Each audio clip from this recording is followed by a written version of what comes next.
আসলে লাইফে কখনো না কখনো আমরা সবাই কনফিউজ, এটা নর্মাল।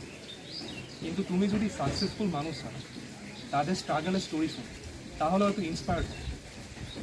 তুমি জানো টেট কুয়েট হচ্ছে যে recently, so why not join টেট কুয়েট।